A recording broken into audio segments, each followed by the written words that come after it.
बिस्मिल्लाहिर्रहमानिर्रहीम। आज आप लोग चैप्टर नंबर 3 गैसेस को स्टडी करने वाले हैं, जो कि पार्ट 1 का हिस्सा है, एफएससी के पार्ट 1 का हिस्सा है, चैप्टर नंबर 3 जिसे हम गैसेस कहते हैं। अभी सबसे पहले ये बता दूं कि गैसेस एक मैटर की स्टेट है जिसको हम स्टडी करने वाले हैं। उससे पहले मैं मैटर बताता हूँ कि मैटर क्या चीज़ है। मैटर आपके पास एनी चीज़, एनीथिंग, एनी स्पीशी, कोई भी चीज़ which has mass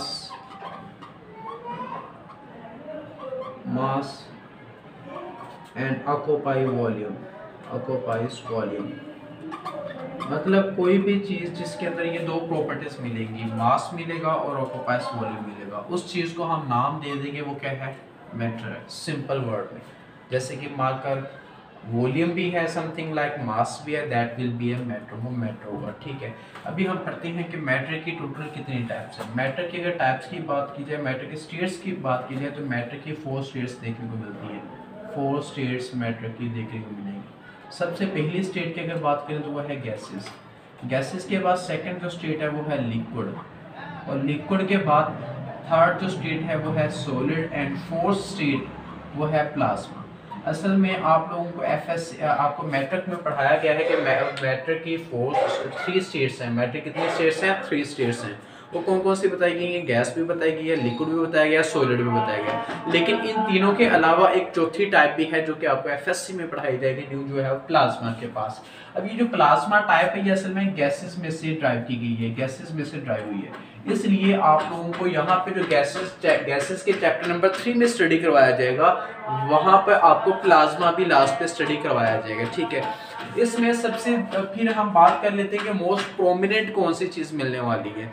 इसमें हमने टेम्परेचर वेरिएशंस के लिहाज से देखना है कि किसकी रेंज टेम्परेचर में ज़्यादा है, मतलब ज़्यादा टेम्परेचर वेरी करता रहे तो कौन सी चीज़ यहाँ पे एग्जिस्ट रहेगी और कौन सी चीज़ एग्जिस्ट नहीं रहेगी। जो ज़्यादा एग्जिस्ट रहेगी हम कहेंगे कि वो क्या है, ज़्यादा प्रोमिनेंट देखने को मिलेगी। जैसे कि मैं यहाँ पे अभी आप लोगों को एक एग्जांपल देता हूँ, उससे आपको पता चल जाएगा। मैं वाटर की एग्जांपल लेता हूँ।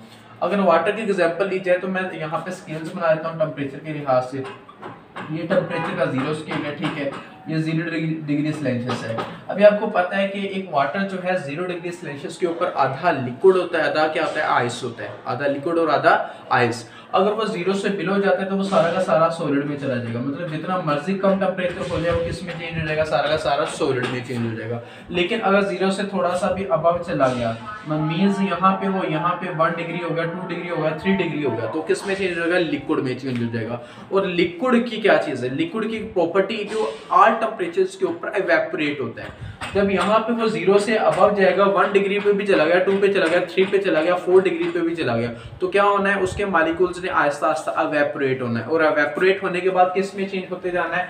मतलब ये यहाँ पे तो लिक्विड मिलेगा, लेकिन इसके बाद यहाँ पे 0 से अबव जितना का सारा वो सारा का सारा गैसेस में चेंज हो जाएगा, मतलब गैस स्टेट में मिलेगा। इट मींस किसी भी मोस्टली जितने भी सब्सटेंसेस उनमें यही चीज मिलती है। उनका एक पॉइंट होता है जहाँ पे वो आधा लिक्विड और आधा सॉलिड होता है। लेकिन अगर थोड़ा सा भी सारा लिक्विड में चेंज, थोड़ा सा टेम्परेचर अबव हो गया, सारा लिक्विड में चला जाएगा, और लिक्विड में जाने के बाद सारा का सारा वेपोराइज होके गैसेस में चला जाएगा। ठीक है, अगर वो 0 से बिलो जाता है तो क्या हो जाएगा? सारा का सारा सॉलिड में चेंज हो जाएगा। मतलब लिक्विड की आप लोगों को टेम्परेचर के लिहाज से बहुत नैरो रेंज मिलती है, और ज्यादा मतलब किन की रेंज मिलती है? सॉलिड की ज्यादा रेंज मिलती है और गैसेस की ज्यादा रेंज मिलती है। इसलिए वो कहते हैं कि मैटर ज्यादातर मोस्टली आप लोगों को जो एग्जिस्टेंस में मिलेगा वो सबसे ज्यादा आपको सॉलिड में मिलेगा, उसके बाद गैस में मिलेगा, और उसके बाद लिक्विड स्टेट में हमें देखने को मिलेगा। तो इसकी एग्जिस्टेंस है जो कि मैंने अभी यहाँ पे बयान कर दी है।